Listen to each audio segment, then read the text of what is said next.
మాలలు దోచుకున్నారంటూ సోషల్ మీడియాలో తప్పుడు ప్రచారం జరుగుతోందన్నారు చెన్నూరు ఎమ్మెల్యే వివేక్ వెంకటస్వామి. మాలలకు దక్కాల్సిన గౌరవం దక్కడం లేదని చెప్పారు. ఎస్సీ వర్గీకరణపై సుప్రీంకోర్టు తీర్పును ఎవరూ సరిగా అర్థం చేసుకోలేదని తెలిపారు. సంగారెడ్డిలో రాష్ట్ర మాల ఉద్యోగుల సంఘం ప్రథమ వార్షికోత్సవంలో పాల్గొన్నారు వివేక్. మాల మాదిగ గొడవలు అవసరం లేదని, అందరం కలిసి కుల వివక్షపై పోరాడదామని చెప్పారు. మందకృష్ణ మాదిగను కూడా మభ్యపెడుతున్నారని ఫైర్ అయ్యారు. అంబేద్కర్ వాదుల మధ్య గొడవ పెట్టేందుకే వర్గీకరణ డ్రామా తెరపైకి తెచ్చారని ఆరోపించారు మల్లేపల్లి లక్ష్మయ్య. సరిగా నిధులు పెట్టరు. మనము దానికి కొట్లాడేది అవసరం ఉన్నది. ఆర్థికంగా ముందుకు పోవాలి. కేవలం మాలా మాదిగా గొడవలు పెట్టుకుంటే ఇప్పుడు ఎందుకంటే మనకు ఏదైనా అంశం పైన ఎస్సీస్ గురించి మాట్లాడే ఒక ఆపర్చునిటీ వస్తుందా? ఇప్పుడు మనకు మోకా వస్తుందా? లేదు. ఎందుకంటే ఇదే గొడవలో పడ్డము. ఈ మాలా మాదిగారు ఆయన ఏమంటున్నాడు మన మీద, మనం ఏం చేయాలి అని ఇదే ఆలోచిస్తున్నాము. అది ఒక మెయిన్ ఇష్యూ.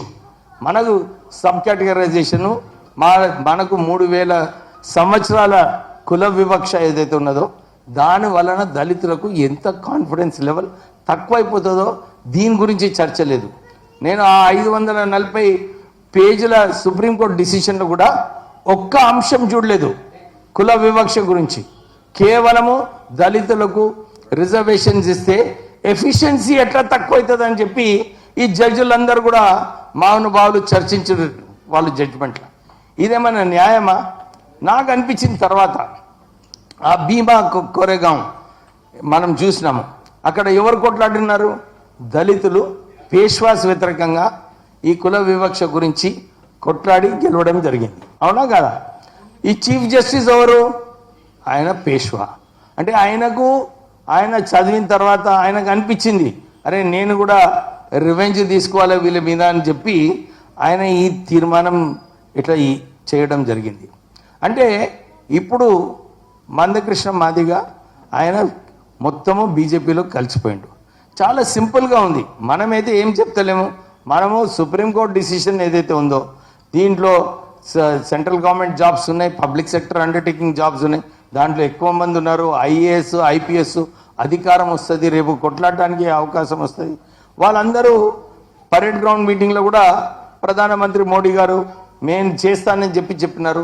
మీరు వెళ్ళి ఇప్పుడు పార్లమెంట్ సెషన్ ఉన్నది, పోయి అరే మాకు ఈ సుప్రీంకోర్టు డిసిషన్ ప్రకారంగా మీరు బిల్లు పెట్టి పాస్ చేయమని చెప్పి ఆయన కోరొచ్చు.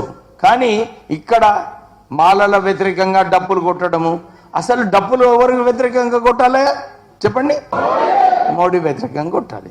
ఎందుకంటే ఆయన ఇంప్లిమెంట్ చేయాలి. మాలల చేతిలో ఉన్నదా? ప్రభుత్వంలో ఉన్నారా?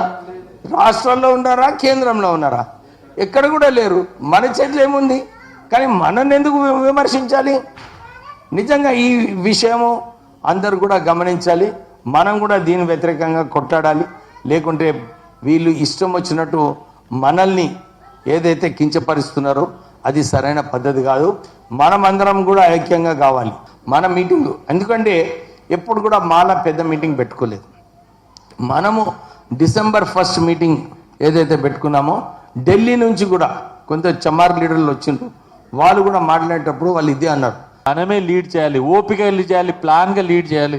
రేపు ఒక 1 yearలో మొత్తం దీన్ని టర్న్ చేసి ఆంధ్ర తెలంగాణ రాష్ట్రంలో, ముఖ్యంగా తెలంగాణ రాష్ట్రంలో ఒక సామాజిక పరమైన మహత్తర ఉద్యమానికి మేము నాయకత్వం వహించాల్సిన బాధ్యత ఉంది.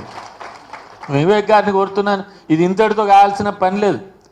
నేను ఇంకోటి చెప్తున్నాను, ఇప్పుడు హైదరాబాదులో నిర్మించిన సెంటర్ ఫర్ దళిత్ స్టడీస్లో చాలాసార్లు మాట్లాడాలనుకున్న టైం దొరకలేదు. దాదాపు 6 ఫ్లోర్లు ఉన్నాయి సార్. ఒక ఫ్లోరు మ్యూజియం పెడుతున్నాం. ఈ మ్యూజియం ఎవరిదైనా ఒక